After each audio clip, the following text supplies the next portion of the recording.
Siapa? Silu masuk. Oke, Ramana Raja. Iya. Suruh jawab ini, bantu nih, akidah Islam. Ya, selamat malam Ramana Raja. Malam. Selamat malam, Ramana Raja. Tolong bantu saudaranya tuh, akidah Islam. Iya. Apa pertanyaan di akidah Islam? Ya, pertanyaannya begini, simpel. Siapa nama orang yang berasal dari Allah kembali kepada Allah sesuai Al-Quran? Oh, sesuai Al-Quran. Akidahnya pergi, Pak. Iya. Kalau menurut Om Kece dan menurut Al-Quran itu Isa. Terus? Benar kan? Dengar. Ya, gitu dong. Tinggal ayatnya dan suratnya di mana? Nah, kan Om Kece yang lebih tahu. Kan saya bertanya kepada orang Islam yang pedomannya Al-Quran. Gitu. Makanya tunjukkan surat apa, ayat berapa, silakan. Tadi namanya udah benar. Nah, udah benar. Nanti tinggal ngambil sepedanya ke Pak Jokowi minta. Kan saya kira mengenai Isa sudah sering Pak Kece bahas tentang Isa jalan yang lurus dan lain-lain di dalam Al-Quran, itu kan semua sudah jelas. Nah, jadi saya kira Om Kece bertanya tentang ayatnya dan apa, tidak perlu Om Kece bertanya karena Om Kece kan ahli Al-Quran. Jadi begini, biar ada saksi, biar saya tidak berdusta mengatakan itu. Jadi penonton malam ini mendapat kepastian. Orang Islam saja sendiri mengakui itu maksud saya. Kalau saya yang cerita sendiri monolog, berarti dikira bohong nantinya. Begitu maksud saya. Tidak Om Kece, saya sangat setuju dengan apa yang Om Kece katakan. Om Kece sangat-sangat paham dengan Al-Quran kok. Saya belum pernah mengatakan Om Kece tidak paham Al-Quran. Bahkan kalau bisa saya mau belajar dengan Om Kece tentang Al-Quran. Oh, boleh. Begitu. Ini yang mengedukasi penonton saya di sini, biar penonton mendengar, mendapat ilmu, mendapat pengetahuan, dan dia juga pasti buka Google, jadi Al-Quran, begitu. Diulang-ulang tujuannya agar orang itu cepat hafal. Seperti Al-Fatihah diulang-ulang terus. Jadi hafal, begitu maksudnya. Jadi saya mau bertanya tentang Al-Quran kepada Om Kece. Ya, sebentar. Ini akidah masuk lagi nih. Akidah masuk lagi. Udah ketemu belum jawabannya? Akidah. Biarkan dulu Ramana itu yang jawab. Baru saya nanti. Belajar. Silakan siapkan pulpen ya, catat nanti ayatnya. Ya, saya akan jelaskan. Surat tentang Isa Al-Masih berasal dari Allah dan kembali kepada Allah. Ini ayatnya. Jadi manusia satu-satunya yang bacakan ayatnya. Nih. Idh qalatil malaikatu ya Maryam innallaha yubasiruki bikalimatihi minhu ismuhu Masihu Isa ibn Maryam wajihan fi dunya wal akhirati wa minal muqarrabin. Artinya, ingatlah ketika malaikat berkata, hai Maryam, sesungguhnya Allah menggembirakan kamu dengan kelahiran seorang putra yang datang daripadanya, namanya Al-Masih Isa putra Maryam, seorang terkemuka di dunia dan di akhirat, dan termasuk orang yang didekatkan kepada Allah. Jadi orang yang datang dari Allah itu namanya Isa putra Maryam. Orang terkemuka dunia dan akhirat itu namanya Isa putra Maryam. Orang yang didekatkan kepada Allah itu namanya Isa putra Maryam. Jelas. Iya, jadi dengan mengutip tentang Isa putra Maryam yang didekatkan kepada Allah, ya saya sangat setuju dengan Om Kece bahwa ya Om Kece sudah membuktikan bahwa ternyata Isa yang digembar-gembor dia sebagai Tuhan di dalam Al-Quran, ternyata dia hanya sebagai orang yang didekatkan diri kepada Allah. Dia orang kan, bukan Tuhan kan? Terus. Jadi ini kan Om Kace lagi menjelaskan. Jadi coba Om Kace jelaskan terus lagi. Orang yang didekatkan kepada Allah adalah Isa. Nah, orang yang didekatkan kepada jin namanya Muhammad. Sebagaimana dikatakan surat 72 Al-Jin ayat 19 yang berbunyi begini. Wa anahu lama qama abdullahi yad'uhu kadu yakununa alaihi libada.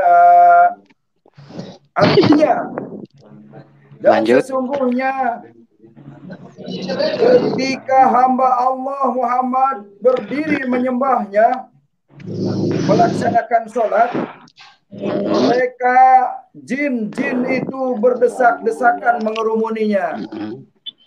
Jadi Nabi yang dekat dengan jin itu Nabi Muhammad namanya.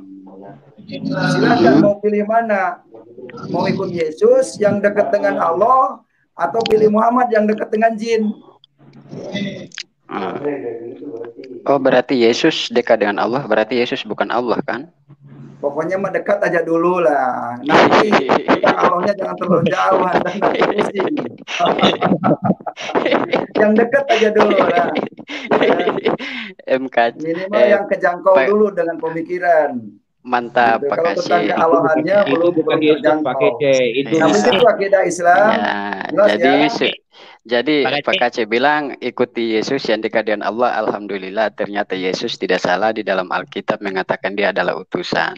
Alhamdulillah. Jadi beda, perlu diketahui ya. Ya Pak Kace yang bilang.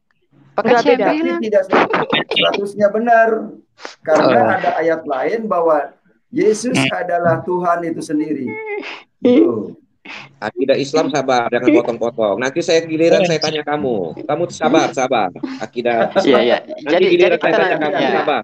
Ya. Jadi antri, silakan. Pelan-pelan. Jadi begini, kalau kita berdialog saling mengasih kesempatan.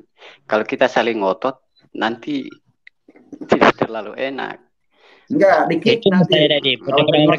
Ya, jadi Pak Kace, saya pernah dengar juga Pak Kace pernah kutip mengenai ayat Al-Quran bahwa waktu itu Pak Kace mengatakan bahwa kitab kuning jangan dipakai karena Al-Quran berkata apabila kita menggunakan kitab di luar Al-Quran kita ditemani setan. Benar tidak itu Pak Kace? Itu Al-Quran yang berbicara surat 43 Al-Zuhruf ayat 36. Silakan dibaca. Iya, Pak Kace percaya nggak dengan Al-Quran? Oh, bisa ngomong seperti itu saya percaya. Iya, begitu. berarti Pak Kace kan tidak menggunakan Al-Quran. Pak Kace sekarang kan beriman kepada kitab di luar Al-Quran, maka Pak Kace ditemani setan.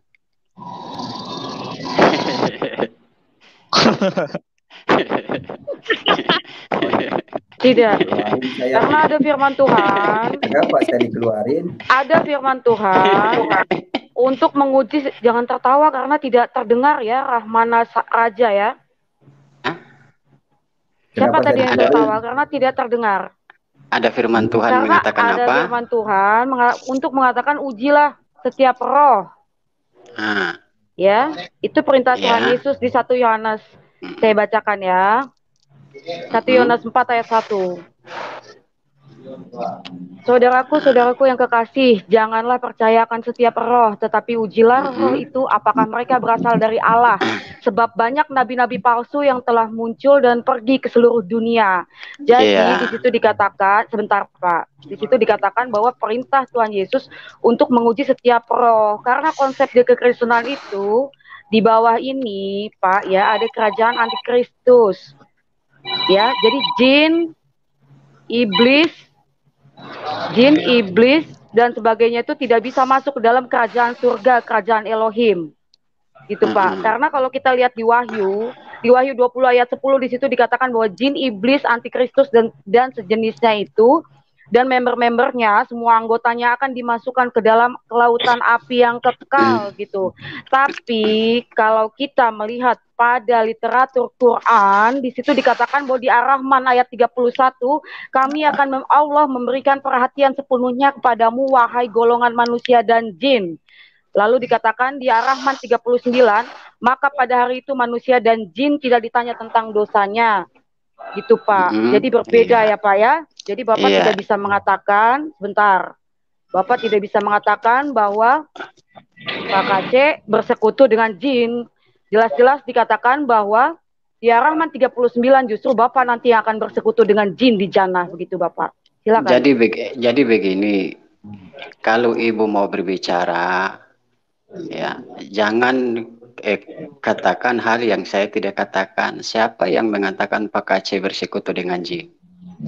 Kan statement Pak KC sendiri yang berkata apabila kita menggunakan kitab di luar Al-Quran maka kita ditemani setan. Bapak tadi mengatakan bahwa Pak KC berarti bersekutu dengan setan. Saya jelaskan di Yohanes 4 ayat 1. Jadi begini, sabar di situ dulu, perintah Tuhan Yesus, perintah Tuhan Yesus sudah sangat jelas untuk menguji setiap roh. Bahwa di mana konsep kekristenan itu di bawah ini ada kerajaan antikristus, jin, iblis dan sebagainya. Tetapi di Ar-Rahman ayat 31 di situ justru Allah mengasihi golongan jin dan manusia. Di Ar-Rahman 39 di situ dikatakan bahwa jin juga dapat masuk ke jannah tanpa ditanya tentang dosanya. Begitu Pak. Bapak masuk ya kalau saya bicara analoginya ya. Silakan. Iya, jadi begini. Kalau kita berbicara analogi mengenai setan, jin atau iblis, seharusnya orang Kristen semua bersyukur kepada iblis. Saya tidak mau bersyukur kepada iblis. Tidak ada perintah Tuhan Yesus seperti itu. Iya, karena apa? Karena lantaran iblis menggoda orang-orang Yahudi sehingga orang-orang Yahudi membunuh Yesus sebagai penebus dosa kalian. Silakan Anda sanggah. Tidak bisa karena nubuatan Tuhan Yesus. Bapak tidak bisa. Bapak mau lari dari Ar-Rahman. Bukan Bapak tadi mengatakan, Bapak tadi mengatakan bahwa tapi yang bersekutu dengan jin ialah orang-orang yang membunuh Yesus. Bapak tadi mengatakan memang dia sudah tahu dinubuatkan harus dibunuh karena di Lukas 2 ayat 11 di situ dikatakan. Itu nubuatannya memang karena memang di Lukas 2 ayat 11 di situ Tuhan dan juru selamat Bapak tidak bisa. Kalau di Bapak sudah benar. Sebentar Pak, Bapak jangan lari dari masalah Bapak menuduh Pak KC bukan masalah lari. Setan. Mau berdialog Anda terlalu banyak ngerocos. Masa mau berdialog mau Anda sendiri yang bicara terus? Karena Anda lari dari masalah bersekutu dengan setan, dengan jin. Konsep Bapak sendiri, Allah sendiri. Justru Allah Yesus sendiri di Ar-Rahman 39 tidak. Iya, sabar Pak. Yesus sendiri pun. Jadi begini ya, supaya perlu Anda ketahui bahwa hanya satu-satu Tuhan yang mengutus nabinya yang mampu menyelami dan memberitakan tentang kebenaran sampai ke alam jin, hanya satu-satunya Nabi Muhammad SAW. Nah itu konsep Bapak. Konsep Bapak berarti Bapak bersekutu dengan jin nanti di jannah di Ar-Rahman 39. Karena kalau Anda mengatakan kami bersekutu dengan jin, bersekutu dengan jin. Ya itu menurut Anda, bukan menurut saya. Bukan menurut saya, menurut Quran. Sabar dulu, jangan terlalu membabi buta, pelan. Bukan menurut saya, Pak, menurut Quran. Makanya saya katakan room ini kalau berdiri. Menurut Quran Ar-Rahman 39 di situ dikatakan bahwa manusia dan jin akan masuk ke dalam jannah tanpa ditanya tentang dosanya. Berarti siapa yang akan bersekutu dengan jin di jannah? Iya, sabar kita jelaskan. Saya jelaskan dulu. Justru saya katakan kalau mau berdialog kasih kesempatan lawan dialognya berbicara. Begitu loh. Saya tidak ada kesempatan saya ngomong. Maka saya mau sampaikan menyangkut penyalipan, maka iblis membisikkan rencana itu di dada Yudas. Kenapa Tuhan tidak melarang sehingga Yudas bisa menjual Yesus? Bukan tidak melarang, tetapi dia sudah tahu. Ya justru kalau dia sudah tahu kenapa dia tidak hentikan. Bahkan ada firman Tuhan, before Abraham was I am. Bahkan bos Anda sendiri mengatakan bahwa sebelum namanya Abraham yang membunuh adalah sabar. Sebelum Abraham aku telah ada.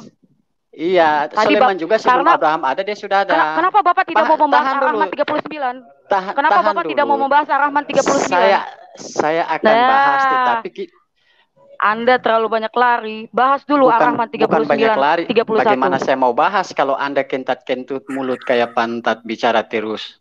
Wow, bahasa Anda sangat I really appreciate. Sangat lah iya, karena itu cocok ya? untuk Anda. Begitu Pak karena Ramana, pertanyaannya Anda orang apa pintar. tadi? Ramana, Anda, apa? Biar saya Anda jawab. orang pintar sehingga tidak Anda. bisa memberikan kesempatan kepada orang. Anda sekolah di mana? Enggak, gini. Aduh. Saya ingatkan, ya. Saya ingatkan. Kalau mau berdebat, kasih dulu lawan debat dulu. Bahasa Anda kotor sekali. Diam dulu. Justru ini yang cocok untuk Anda. Begitu. Ya, makanya otak harus diselubungkan dengan mulut. Ya, begitu. Bahasa Anda Kita ini berdialog bukan saling ngotot. Jangan ngerocos, Gitu. jangan ngotot. Bagaimana Anda mengatakan saya lari sedangkan saya belum menjelaskannya? Sekali. Pak Iya. Ramana, ya. Pak Ramana, mulut Anda ini terlalu kotor ya. Sebentar. Enggak Mas gini. Ramana, Saya ingat. sebentar, Anda diam dulu. Akidah Islam Anda diam dulu. Ini Mas Ramana, ini mulut Anda terlalu kotor ya.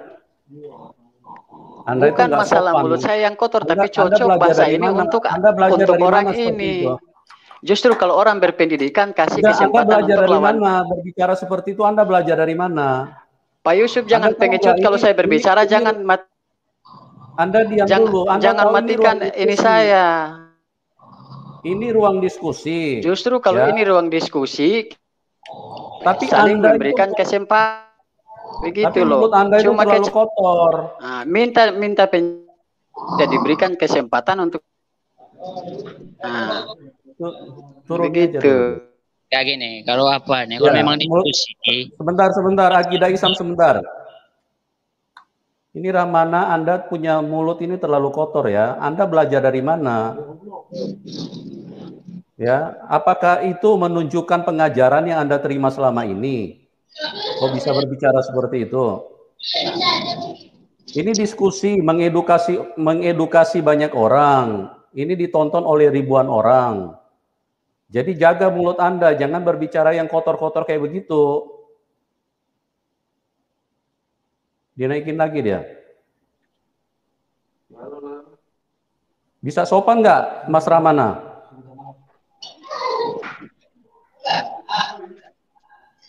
Mas Ramana?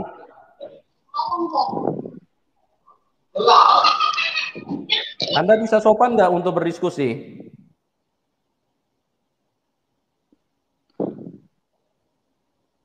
Halo?